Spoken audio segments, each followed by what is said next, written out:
And welcome back again to the Games from Japan weekend special. This is the last one, of course, for the PS3. And if there is one game in my entire collection from Games from Japan that just screams I came from Japan, it has to be Hatsune Miku Project Diva F. This is a pretty freaking hard, holy shit, rhythm game from Japan with the idol Hatsune Miku. And I'm saying idol since she is hugely popular. There are like concerts with 10,000s of people, and even here in the West this year she came on with some concerts. The game is great, there's a shit ton of content to do in this game. I really didn't delve that deep into it. There's a lot of songs, like 42 or 41 songs about that, and it's pretty cool. One of the thing that everybody knows about this game is it's freakingly hard. I mean, I played it on easy, and some of the songs I actually had to redo over and over again, since it's just holy shit chaotic, and I can't even describe how hard the hardest mode in this game is. One of the most unique games for the PS3 is actually a Japanese game called 3D Gaming Heroes. This was a homemade studio, old school adventure games, action adventure games, of course Zelda.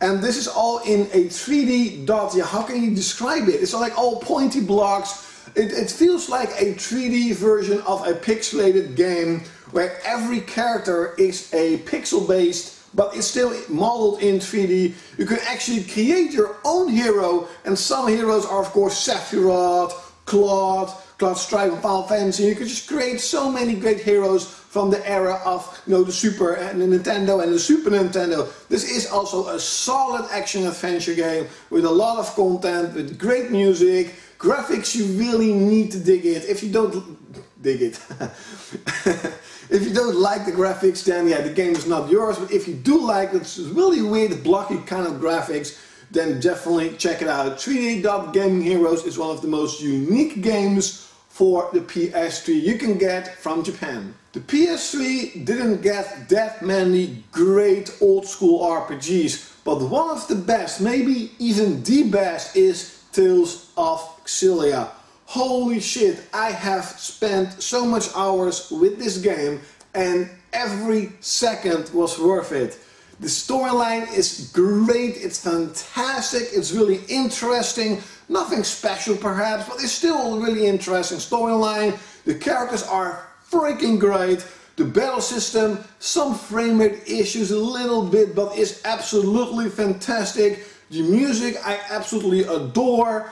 Graphically the game looks pretty good. I mean, it's not like Final Fantasy 13 standard, but for a Tales of game, it's definitely by far the best looking Tales of game that I have played. It's just a lot of fun. There is so much to do in this world, so much content, so much side questing, and it's just a great freaking game. If you love RPGs, or if you actually want to get into RPGs on the PS3, I recommend this game above Final Fantasy 13. That game sucked. This game is freaking great. This showcases that the Japanese RPG genre is still alive and kicking well, and that a lot of developers are doing it wrong.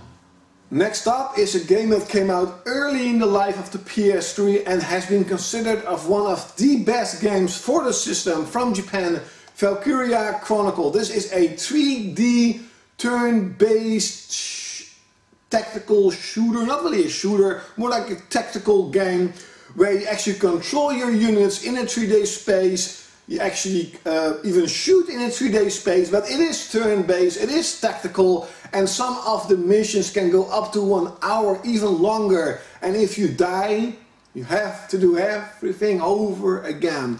The soundtrack was great. Graphically, it was just holy shit. The cel-shaded graphics are incredible. The storyline is interesting, it's intriguing. You really want to know what's happening next. And it all in a world of where it's pretty much World War II, but then in a different code.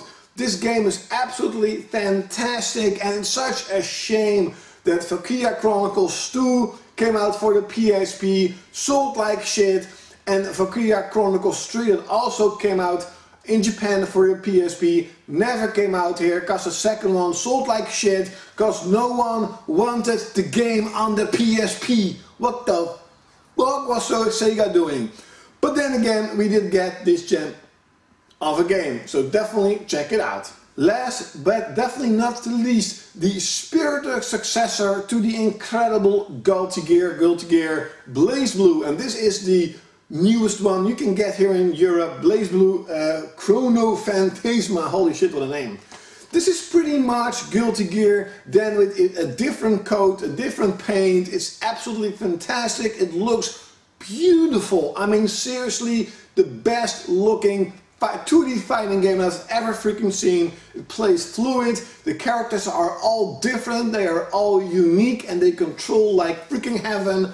This game is by far the best fighting game that I have ever freaking played. I love the BlazBlue franchise, and only because I don't have at the moment the new Guilty Gear game, I can't know if that game is better than this one, but it's really hard to top a game that has so much content.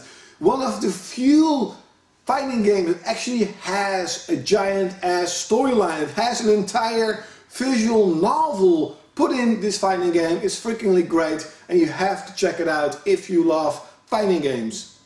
So this concludes my weekend special from Games from Japan. I hope you enjoyed it.